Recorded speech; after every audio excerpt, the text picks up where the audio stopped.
Let's-a-run-a-rama, won't you ride it round the man who's on our left? Sing the songs that please him very softly while we jolt him with our hair.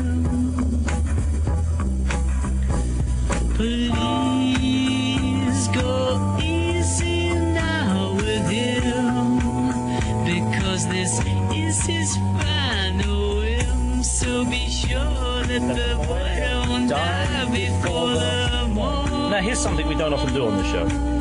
I indulge myself. I'm indulging myself. Now that makes such a change. I'm sorry, but I feel I've earned it after 6.5 months on the air here, and being the Iron Horse of British broadcasting. Every now and then I indulge myself. This song, I will throw my hat into the ring and say, is one of the most staggering pieces of music made, and you're talking to me now, in the last 35 years. Yeah. It's called Fletcher on a Rama by Sparks, from the first album.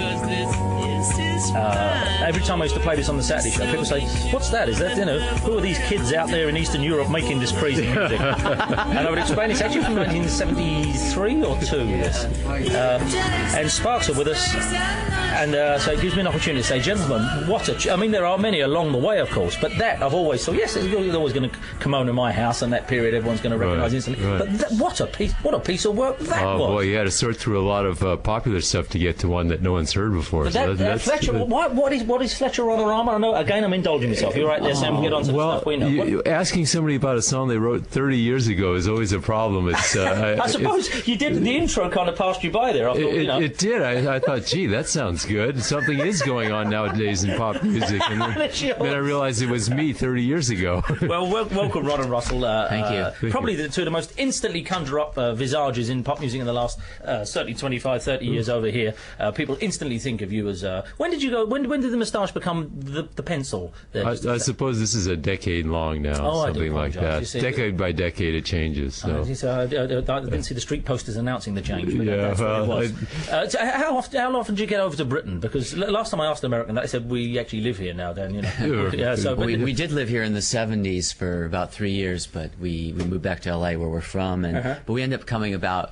It works out once every couple of years. We end up doing a show here, but we're promising to be more visible in the near future.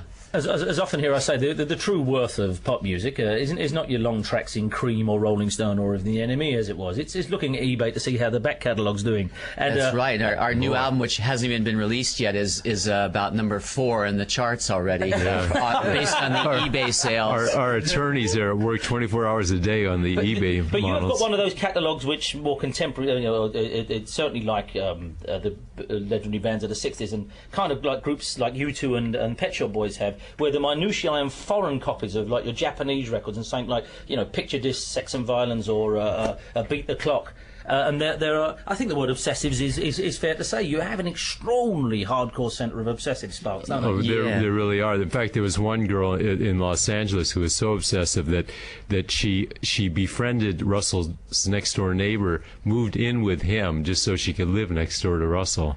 I woke up one morning and went out to get my newspaper, and there was this stalking fan, and she had moved in with the bachelor, who obviously was welcoming to any 14-year-old girl moving in with him, and said, fine, come on in with me. And I look out, and she said, John, is it 1 pancake or 2 that you want? And I go, oh my God, it's her. Oh, no. She bought the house next door. Yeah, she moved right in. Wow. Yeah. So there's a wonderful quote here. Normally I try to pride myself not to reach for biographies straight away, because that's for people who don't know who their guests are, and they shouldn't be there in the first place, I always think. Anyway, but Paul Lester in The Guardian did say, if a group with half of this much wit and invention came along now, the music industry would have a seizure.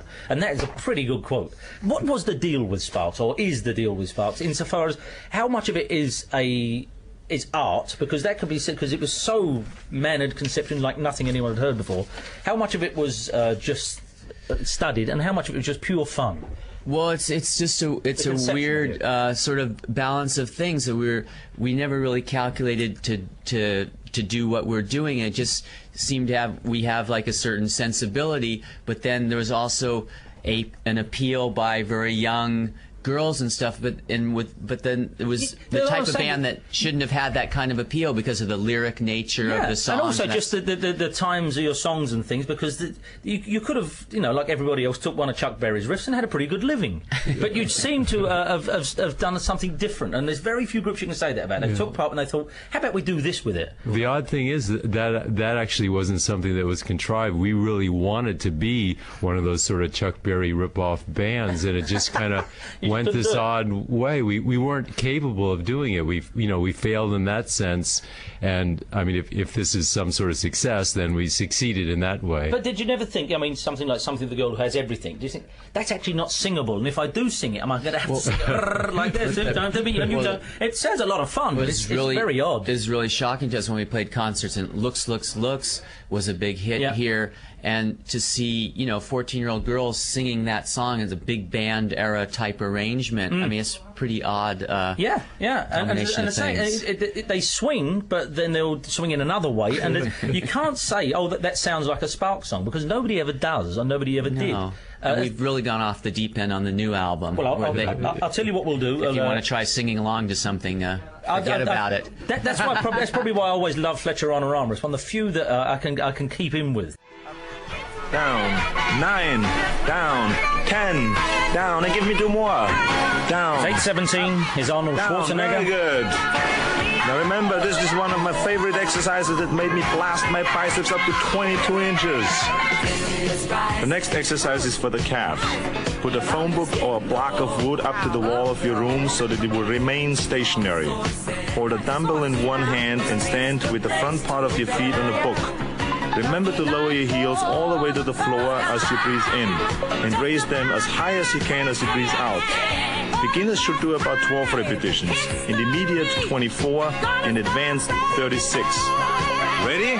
From the down position, up, down, up, and a little bit more of that on Monday. The terrible thing about Arnie's Keep Fit album, before that's what it is, he made it just as he became a famous actor, and he must have wanted to claw back the copies that came out exactly the same time as Terminator. That's going to be the governor of our state. No, and also Russell also has the honor of having his girlfriend being groped by Arnold at a party. Really? So, yeah, there's quite a long list. It's true. Lifted up her skirt and said, "What's under there?" Oh no, what's under there? He didn't. He did. Yeah.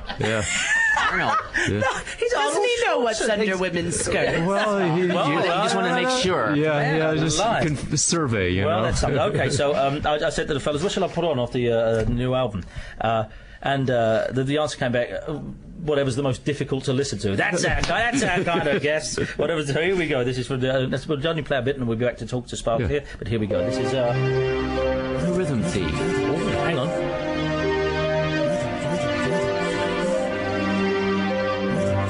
This is Rhythm Thief. Rhythm Thief from Little Beethoven. I am the rhythm thief. Say goodbye to the beat. I am the rhythm thief. Auf Wiedersehen to the beat.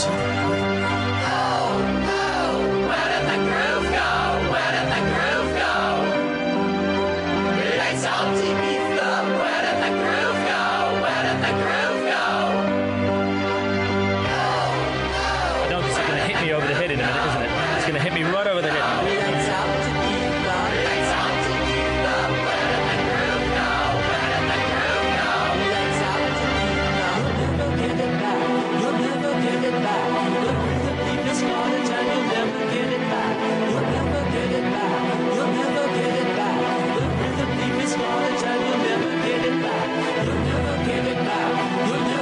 Already you're perverse. I like that, gentlemen. You're not. It's already perverse song. This doesn't sound like anything I know. It makes that as we did National Express. Makes Neil Cannon sound very conventional, doesn't it?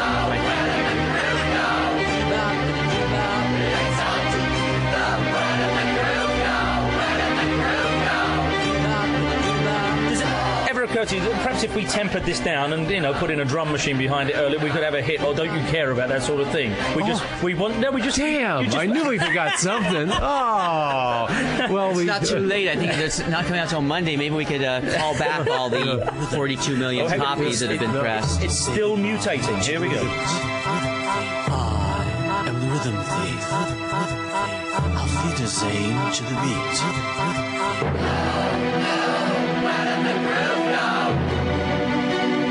Is that a real orchestra playing now? It's an orchestra of my 10 fingers, actually. Really? Is that how good they sound these days? Yeah. That's no mellotron, is it? It's not a mellotron, no. But that sounds damn authentic. well, thank you. I guess that actually wasn't the intent, but thank you anyway. So. All right, so the album is Lil Beethoven. Yeah. Still, pulling everyone's chain with your titles of your albums. How difficult is it? I know it's a dull old subject perhaps for musicians, but I always ask, how tough is it to say that's what that album's called? Did you fight over it? Do you have a big box of suggestions when you're going to actually name an album? Well, to be honest, we were so tired after recording. It was pretty labor-intensive work that we just said, what's the title? And it was kind of the first thing that really came up, because we like the combination of it being kind of little, kind of really like a street kind of name, like, and then also a pretentious thing like Beethoven. Just the two of those things kind of slammed together. So. And let's say the big album that broke in Britain, Kimono My House, you're aware that nobody in this country was aware of its antecedents. They just thought it was some nutty phrase you'd come up with. It doesn't seem to matter to anybody. We play in Japan, and they think that we're lyrical geniuses without even knowing at all what we're But you may be. about. You know you may be, don't you? Well, there's that. My mother thinks so. Say goodbye to the beat. You're never going. Auf Wiedersehen to the beat. Are you? So this is this is plainly not A young man. This is not plainly. This is plainly not your 4/4 pop single stuff. Where do you fit, if indeed you wish to fit? Well, we just wanted to do an album this time. We're just sick of everything that's happening in pop music now. I mean, everybody's music. After 4 bars, you know where they're coming from, you know what it is, and we just wanted to do an album that was going to hopefully break the mold and be something that just was fresh and kind of genre-defying. Yeah. We just think everything is so formulaic now. we were kind of touching on it off the air, but there was an era when perhaps... not necessarily mainstream pop, but certainly groups you went to see it's kind of challenging. I mean, I've toured with Suicide, so I have seen extreme audience reactions. But is it one of those deals where you want a reaction no matter what? Is it one of those? To be honest, yes, because we just think everything now is just so bland and mellow, and everything's just fine. It fits in its own little niche, and we're just, we're sick of it. Yeah. We're also going to really try to push this live as well, because we're playing at the Royal Festival Hall on Saturday night, October 19th. Good for you. But the presentation of this kind of music live really presented a problem for us, because we're not going to be doing it with an orchestra, and we're going to be just doing it.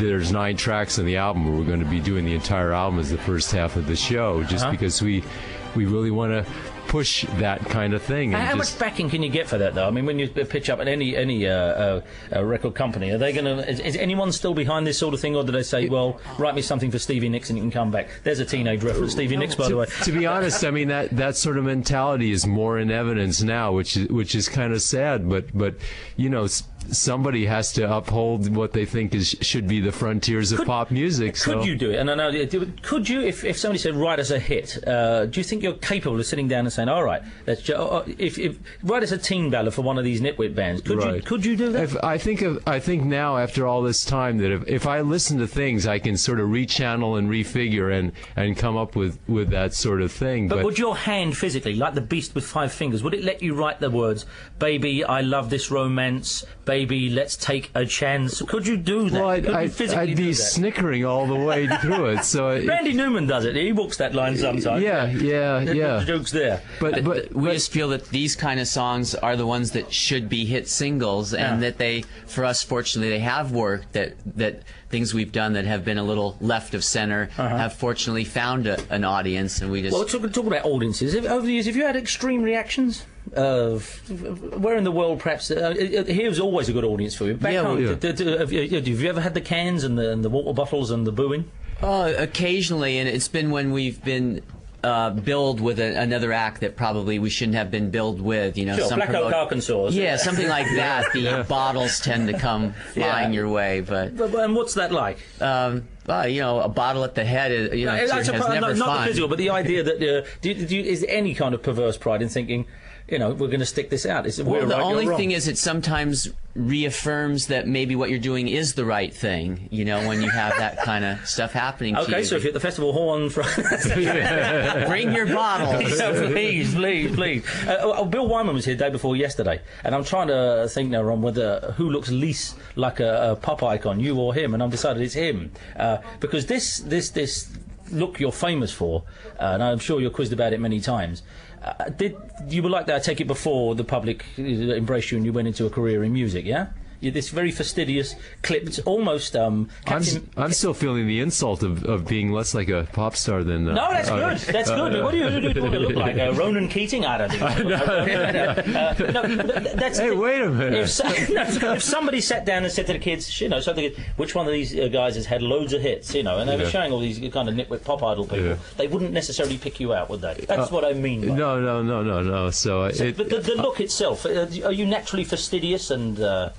you take a lot of... Fastidious, so we're in England, that's a bit... yes. You always look like John Walters, that's the question. No, I actually have. When we first started off, I wanted to be like a flamboyant pop star kind of jumping around sort of person, and it just wasn't working, so I just decided to sit there and be stoic, and for whatever reasons that attracted an incredible amount of attention. Was it hard? Because those shots of you now on top of the pops when you're cheating your eyes towards camera and doing that pursed lips thing, which at the time infuriated a lot of the long hairs, you know. Oh, this guy, lunatic, this crazy... You know. Kraftwerk got away with it, looking very buttoned up. But when you used to just look around at the camera and not smile and do the little pursed lips, I thought, he's good. Yeah, That's good. That's good. I can do two things at one time. But it was never a traditional pop look, that's what I'm saying. But you were happy to go with that kind of... I wasn't only happy, but it really was the only thing I could do genuinely, because before... Do you dance? Do you dance in real life? Well, I did, when we play concerts, I dance in my own manner. I'll write that down. That's what I'll say in future. That's my own man. How about we were talking about the pushing the boundaries of pop music and hearing the rather confrontational opening track there from Little Beethoven. But I take it that you, like other kids, just grew up listening to, you know, Beach Boys and Stax records and stuff like that. Yeah. Right. No, our background, even though people think that it's some sort of artistic whatever it is, we just love pop music, and from Los Angeles, especially the Beach Boys were the thing. And have you heard this? I've got this here. There's been a new... It's one of these odd white labels that came in. Where is this thing? This is odd, because normally I must say I stopped buying records around about the time of Propaganda. Yeah, that'll do. That'll be all right. But this came in the other day, and if I can find it here. Yeah, listen to this. See what you make of this. Just while we're here, and I don't know who this is, but it was a white label that came in the other day. Try this. Yeah.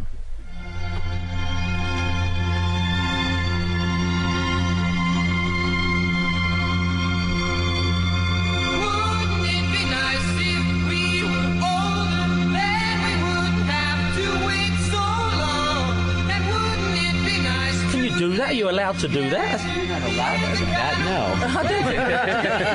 Listen to this, Audrey. No, it's gonna make it that much better. Because there doesn't seem to be a lot of input from the new guys there, does there? No. Somebody's hoovering while they're laying down. Johnny X with. But you grew up with the Beach Boys. That's what you're saying, yeah? Yeah, and and especially even before the Pet Sounds thing, when it was surferish. That was when, because England had all the cool English stuff, but our champions were the guys with sandy hair and all. Forgive me for this, but I'm going to hit it on there. Who's your favourite band? Who's my favorite band? Yeah, come from that period. To be honest, the Who is my favorite band of that period. The Who, the Beach Boys, the LA stuff, the Doors and the Leaves. Do you feel you have there's a direct line between what the Beach Boys are doing, and certainly in the early 70s, before you felt the need to mess around with the format in the face of increasing bland pop music? Do you feel there's a direct line between bands like the Beach Boys and when you read that long string of massive hits in the mid 70s? Do you feel like you've ever been like the Beach Boys yourself? Well, as far as trying to explore new areas and expand what pop music is, we feel that but if you sort just of got thing. remembered as the guys who made something that goes everything or something like that, just a bunch of hits, that'll do you. You don't want to leave anything more to posterity. Well, I think with the new album, we actually are trying to do something that will make more of a dent. We've been told by a credible journalist on this trip over here saying that the new album is our pet sounds. Cool. Well, man, and we I like said, this. Whoa, easy we said now, really? you're right. Wow. Yeah. Well, good for you. That's well. I apologise I didn't have it in advance, or we're going to take more from it. It is Little Beethoven, and I was just saying from a wider public. There's certainly, if you were only, quotes, remembered for that bunch of Island Records hits in the mid-70s, you've done enough, gentlemen. You could have. Thanks so much. Oh, thank you. Thank God you didn't, but you could have walked away then. And, even before it, thank you for Fletcher Honorama. Sparks, everyone, at the Royal Festival on Saturday. Correct. Night. It's Little Beethoven, and if you really do feel the pop world fell into a slumber about 5 years ago, well, the alarm clock just went off. Oh, we where you go, appreciate it. Roddy?